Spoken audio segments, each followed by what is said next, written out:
आप देख रहे हैं डर की जानकारी। तो दोस्तों, ये कहानी है एक ऐसे बच्चे की जिसके सर से पिता का साया कब का छीन चुका है। ये मासूम किस तरह अपनी जिंदगी को व्यतीत करता है, जानिए इस प्रेरक कहानी के जरिए। मैं एक घर के करीब से गुजर रहा था कि अचानक से मुझे उस घर के अंदर से एक बच्चे की रोने की आवाज आई। उस बच्चे की आवाज में इतना दर्द था कि अंदर जाकर वह बच्चा क्यों रो रहा है, यह मालूम करने से मैं खुद को रोक ना सका।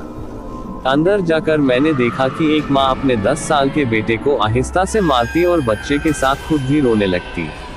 मैंने आगे होकर पूछा, बहन जी, आप इस छोटे से बच्चे को क्यों मार रही हो, जबकि आप खुद भी रोती हो?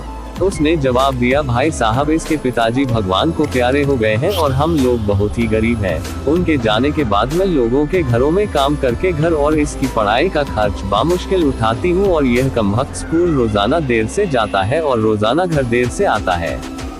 जाते हुए रास्ते में कहीं खेल कूद में लग जाता है और पढ़ाई की तरफ जरा भी ध्यान नहीं देता है, जिसकी वजह से रोजाना अपनी स्कूल की वर्दी गंदी कर लेता है।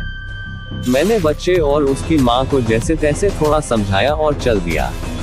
इस घटना को कुछ दिन ही बीते थे कि एक दिन सुबह सुबह कुछ काम से मैं सब्जी मंडी गया, तो अचानक मेरी नज़र उसी 10 साल के बच्चे पर पड़ी जो रोजाना घर से मार खाता था।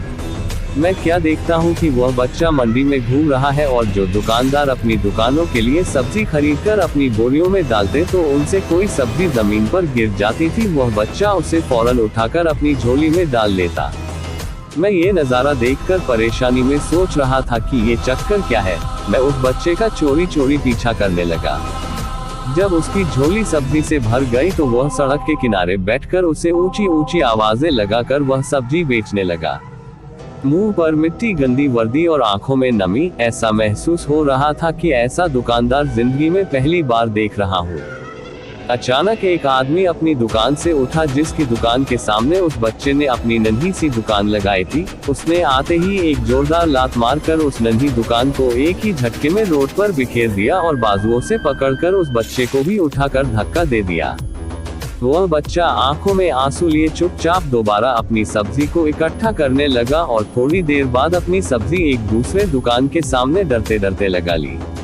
भला हो उस शख्स का जिसकी दुकान के सामने इस बार उसने अपनी नन्ही दुकान लगाई। उस शख्स ने बच्चे को कुछ नहीं कहा। थोड़ी सी सब्जी थी, ऊपर से बाकी दुकानों से कम कीमत। जल्द ही बिक्री हो गई और वह बच्चा उठा और बाजार में एक कपड़े वाली दुकान में दाखिल हुआ और दुकानदार को वह पैसे देकर दुकान में पड़ा अपना स्कूल बैग उठाया और बिना कुछ कहे वापस स्कूल की ओर चल पड़ा। और मैं भी उसके पीछे पीछे चल रहा था। बच्चे ने रास्ते में अपना मुंह धोकर स्कूल चल दिया। मैं भी उसके पीछे स्कूल चला गया। जब वह बच्चा स्कूल गया तो 1 घंटा लेट हो चुका था, जिस पर उसके टीचर ने डंडे से उसे खूब मारा। मैंने जल्दी से जाकर टीचर को मना किया कि मासूम बच्चा है, इसे मत मारो। टीचर कहने लगे कि यह रोजाना 1-1.5 घंटे लेट से ही आता है और मैं रोजाना इसे सजा देता हूँ कि डर से स्कूल वक्त पर आए, और कई बार मैं इसके घर पर भी खबर दे चुका हूँ। खैर, बच्चा मार खाने के बाद क्लास में बैठकर पढ़ने लगा। मैंने उसके टीचर का मोबाइल नंबर लिया और घर की तरफ चल दिया। घर पहुंचकर एहसास हुआ कि जिस काम के लिए सब्जी मंडी गया था वह तो भूल ही गया। मासूम बच्चे ने घर आकर माँ से एक बार फिर मार खाए। सारी रात मेरा सर चकराता रहा। सुबह उठकर फौरन बच्चे के टीचर को कॉल की कि मंडी टाइम हर हालत में मंडी पहुंचे, और वो मान गए। सूरज निकला और बच्चे का स्कूल जाने का वक्त हुआ और बच्चा घर से सीधा मंडी अपनी नन्ही दुकान का इंतजाम करने निकला। मैंने उसके घर जाकर उसकी माँ को कहा कि बहन जी, आप मेरे साथ चलो, मैं आपको बताता हूँ आपका बेटा स्कूल क्यों देर से जाता है। वह फौरन मेरे साथ मुंह में ये कहते हुए चल पड़ी कि आज इस लड़के की मेरे हाथों खैर नहीं, छोड़ूंगी नहीं उसे आज। मंडी में लड़के का टीचर भी आ चुका था। हम तीनों ने मंडी की 3 जगहों पर पोजीशन संभाल ली और उस लड़के को छुपकर देखने लगे। आज भी उसे काफी लोगों से डांट फटकार और धक्के खाने पड़े और आखिरकार वह लड़का अपनी सब्जी बेचकर कपड़े वाली दुकान पर चल दिया। अचानक मेरी नजर उसकी माँ पर पड़ी तो क्या देखता हूँ कि वह बहुत ही दर्द भरी सुस्तियाँ लेकर लगातार रो रही थी, और मैंने फौरन उसके टीचर की तरफ देखा तो बहुत शिद्दत से उसके आंसू बह रहे थे।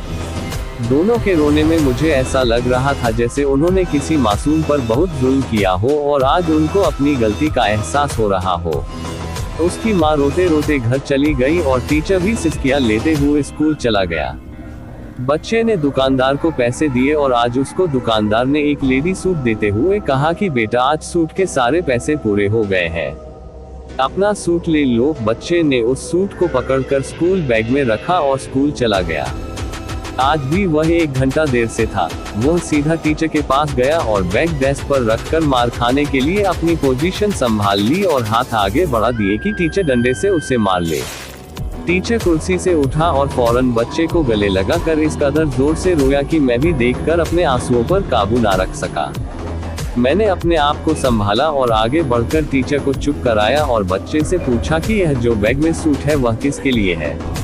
बच्चे ने रोते हुए जवाब दिया कि मेरी माँ अमीर लोगों के घरों में मजदूरी करने जाती है और उसके कपड़े फटे हुए होते हैं, कोई जिस्म को पूरी तरह से ढांपने वाला सूट नहीं और मेरी माँ के पास पैसे नहीं है, इसलिए अपने माँ के लिए ये सूट खरीदा है। तो ये सूट अब घर ले जाकर माँ को आज दोगे? मैंने बच्चे से सवाल पूछा। जवाब ने मेरे और उस बच्चे के टीचर के पैरों के नीचे से जमीन ही निकाल दी। बच्चे ने जवाब दिया, नहीं अंकल, छुट्टी के बाद मैं इसे दर्जी को सिलाई के लिए दे दूंगा। रोजाना स्कूल से जाने के बाद काम करके थोड़े थोड़े पैसे सिलाई के लिए दर्जी के पास जमा किए हैं। टीचर और मैं सोचकर रोते जा रहे थे कि आखिर कब तक हमारे समाज में गरीबों और विधवाओं के साथ ऐसा होता रहेगा। उनके बच्चे त्योहार की खुशियों में शामिल होने के लिए जलते रहेंगे। आखिर कब तक?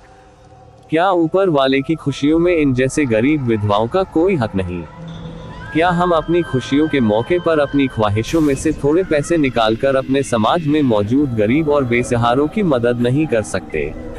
आप सब भी ठंडे दिमाग से एक बार जरूर सोचना। और हाँ, अगर आंखें भर आई हो तो छलक जाने देना, संकोच मत करना। अगर हो सके तो इस प्रेरक कहानियाँ और प्रसंग को उन सभी सक्षम लोगों को बताना ताकि हमारी इस छोटी सी कोशिश से किसी भी सक्षम के दिल में गरीबों के प्रति हमदर्दी का जज्बा ही जाग जाए और यही लेख किसी भी गरीब के घर की खुशियों की वजह बन जाए। तो दोस्तों, ये कहानी यही समाप्त होती है। दोस्तों, अगर वीडियो अच्छा लगा